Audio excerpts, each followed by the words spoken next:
এতগুলা টাকা মাতালা ছিল আমারিতে রাখার জায়গায় ফ্রিজে রেখে গেছে। আমার মনে হয় কি হাসান এই বাড়ির মালিক আছে না, ব্যাংকের মালিক ছিল, নাহলে এতগুলা টাকা কেমন নাইব? এতগুলা টাকা তুমি রাহনের ব্যবস্থা করো। চলো কাম করি, তুমি ঢালো এনে রেখে দেখে দেওয়ার আগে চলো চলো। এতগুলা টাকা লয়ে ভেঙে যাবে কেমনে? হ্যাঁ, জ্যান থেকে পারো একটা বড় বস্তা নিয়ে আসো, ওই বস্তায় সবটি টাকা বইরা আমরা লয়ে যাবো। ভালো কথা কইছো তো, ইয়া তোমার মাথায় বুদ্ধি আছে।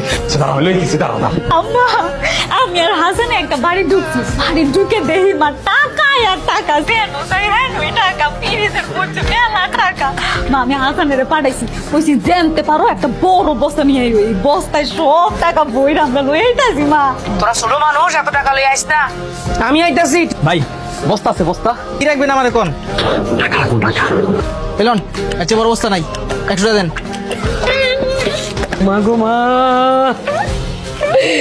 কত টাকা! পুরো ঘর ভর্তি টাকা, যেদিক টাকাই সেদিক টাকা।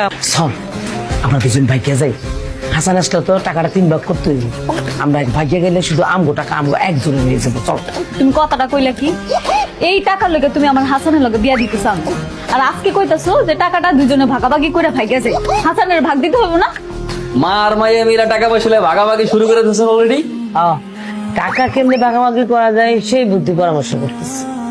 কলিং বেল দিছে, বাড়ির মালিকাই করছে। আম্মা তাড়াতাড়ি চলেন, আমার টাকা পয়সা যা আছে সবকিছু লইয়া পিছে জানাতে ভাগ গেছে। এই চলো বইয়া চলো। না না, যদি বাড়ির মালিকাই তো তাহলে তো চাবি দিয়ে খুললে ঘরে ঢুকতো, তাই না?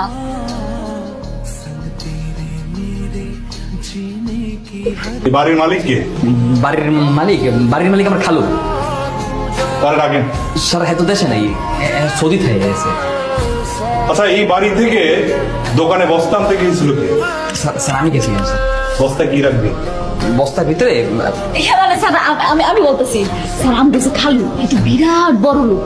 হ্যাঁ, যাওনের আগে আমাকে এত সবজি কিনে দিয়ে গেছে, আলু, পটল, সিম, বরবটি, এগুলো রাহনের জায়গা নেই। আমরা মানুষ হয়েছি 2 জন। পরে কইলাম কি যে দোকানে যাও, দোকানে গিয়ে একটা বড় বস্তা নিয়ে আসো, বস্তায় করে সবকিছু গ্রামে পাঠিয়ে দিন।